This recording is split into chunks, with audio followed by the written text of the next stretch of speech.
Welcome back to the Stephen A. Smith Show.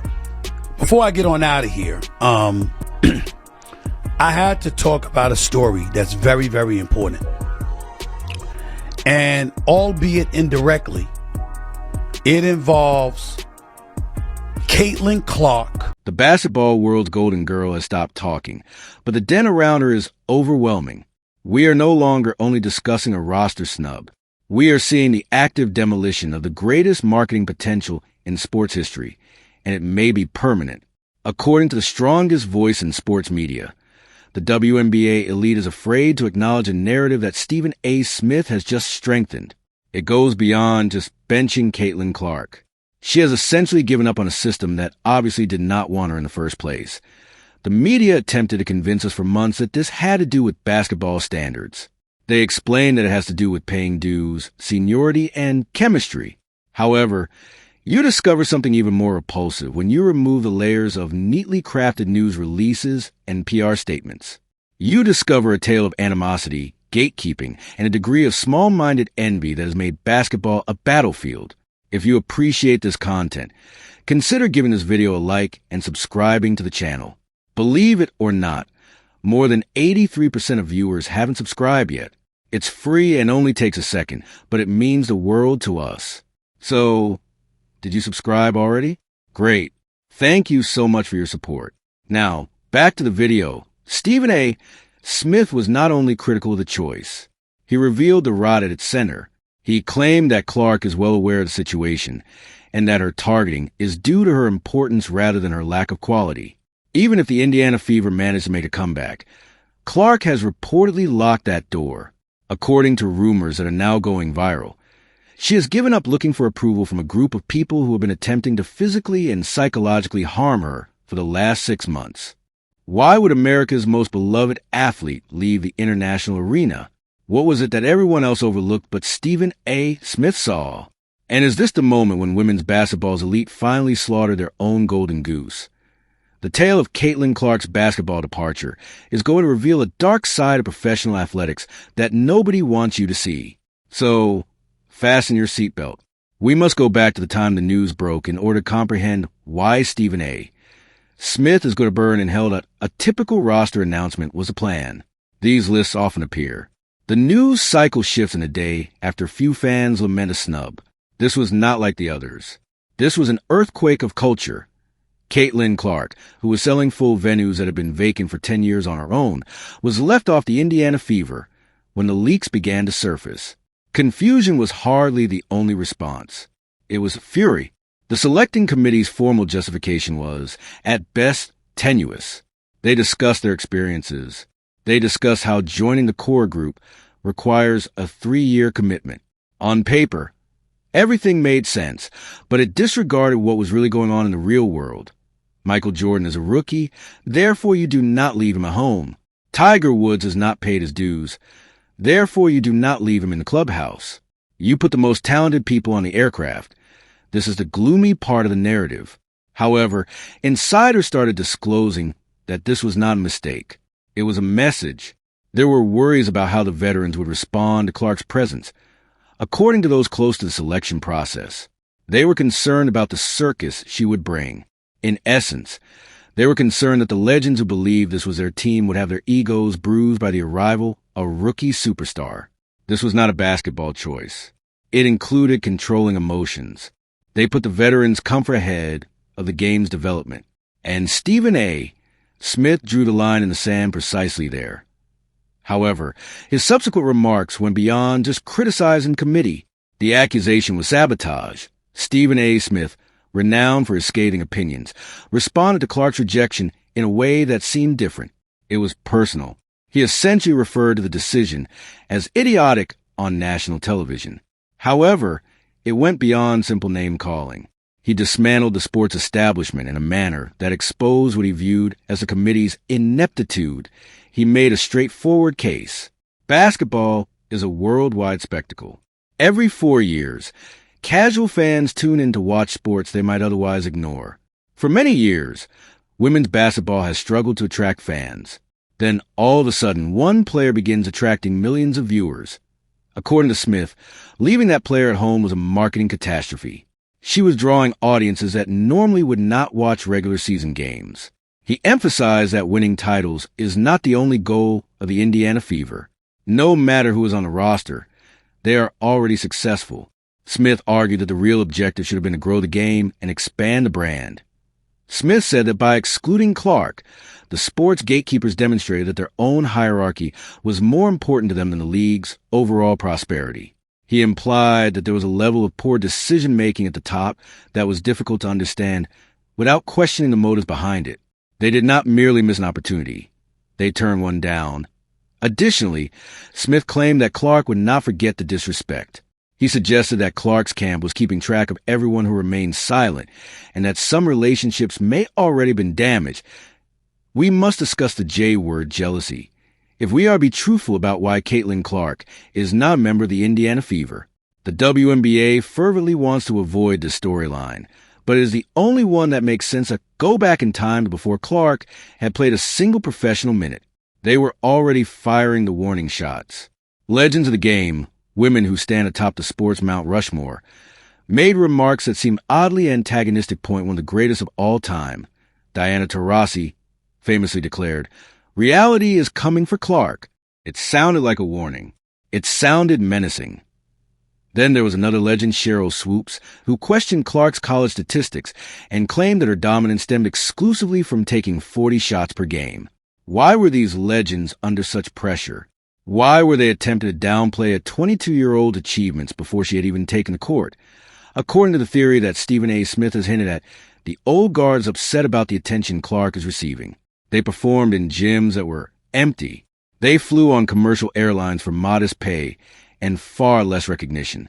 They fought for opportunities. Now, an Iowa kid who has not even played a professional game yet has fans standing in line, private planes waiting for her, and Nike sponsorships worth millions of dollars. Jealousy is a natural human emotion, but in professional sports, veterans often support the rookie who brings more attention and revenue to the game. Other golfers did not resent Tiger Woods when he transformed golf. They appreciated that he helped increase prize money for everyone. However, according to this narrative, the response in the WNBA has been the opposite. Some appear to be trying to punish Clark for being popular. Clark may be secretly relieved that she did not make the Indiana Fever because of what some describe as a toxic environment. The animosity did not end with press conferences. It spilled onto the hardwood. At this point, the narrative shifts from drama to actual danger. If you've been following the games, you have seen it. Caitlin Clark has taken a different kind of hit. We are not talking about tough defense. We are talking about non-basketball plays. We are discussing the now famous Alyssa Thomas incident in which Clark was caught off guard by a hip check before the ball was even in play. After calling Clark a derogatory term, Alyssa Thomas threw her to the ground. Simply put, it was a cheap shot. However, see the response. Was Carter suspended by the league right away? No. Were the veterans quick to defend Clark? No. Indeed, a number of athletes and media figures seemed to defend it. They suggested Clark needed to become tougher and called it welcome to the league. This is a huge double standard. As Stephen A. Smith noted, the league would immediately impose sanctions to safeguard its biggest stars if LeBron James or Stephen Curry were being cheap shot by an unknown player. However, it seemed like open season with Clark. This is a direct bearing on basketball.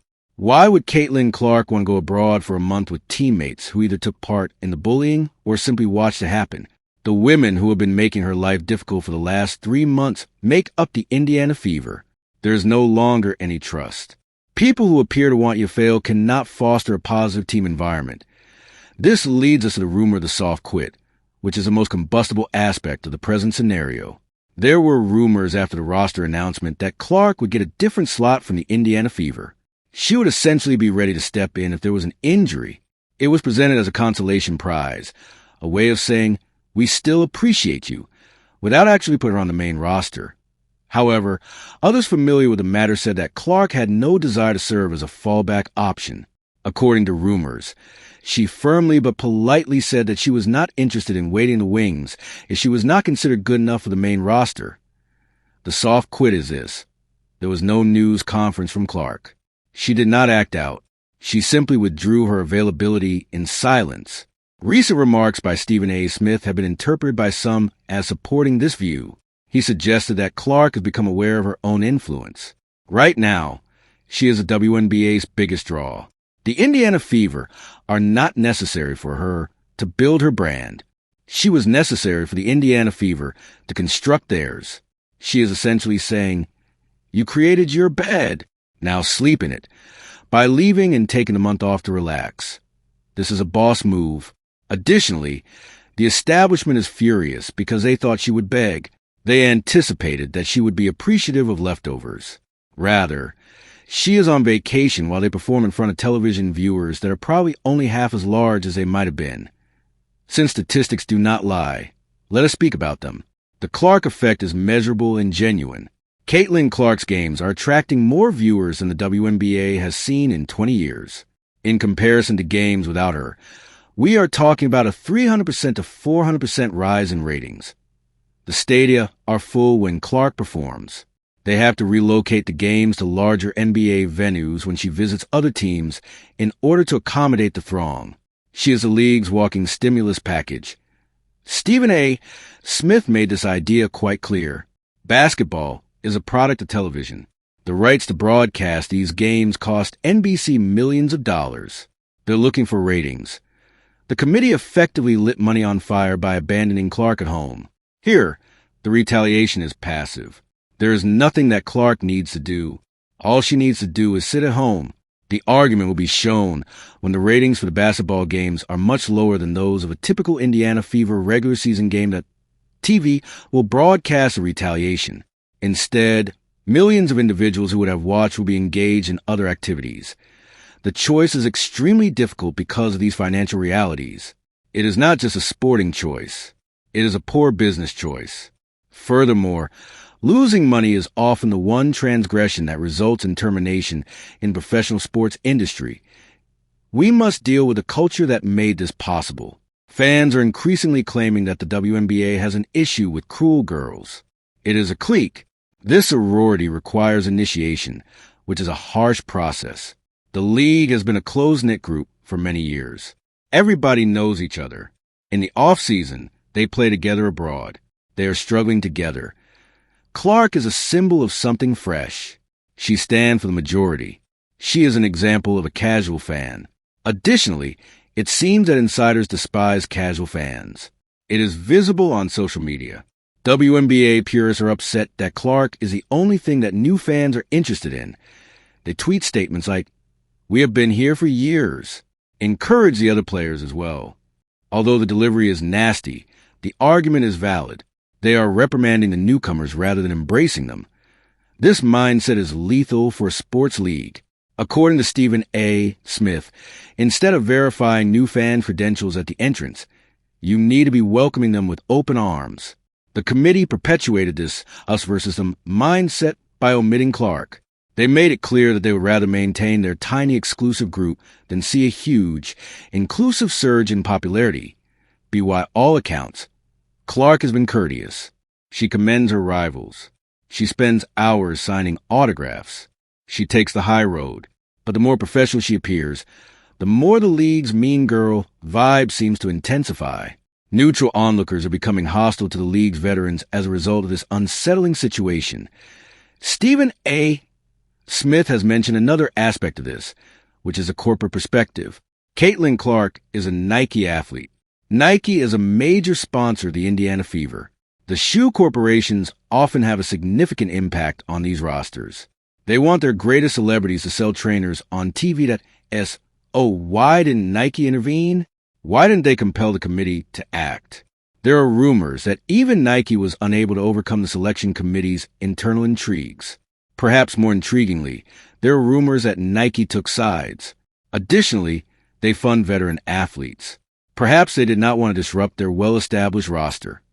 The general consensus, however, is that the committee held its position in order to demonstrate that companies do not manage the team, even when doing so harms their largest partner. Clark was going to launch a line of signature shoes. The ideal worldwide launchpad would have been basketball. Please share your thoughts in the comment section. Subscribe and enable all notifications so you don't miss anything. We'll see you in the next one after you click the video on the screen.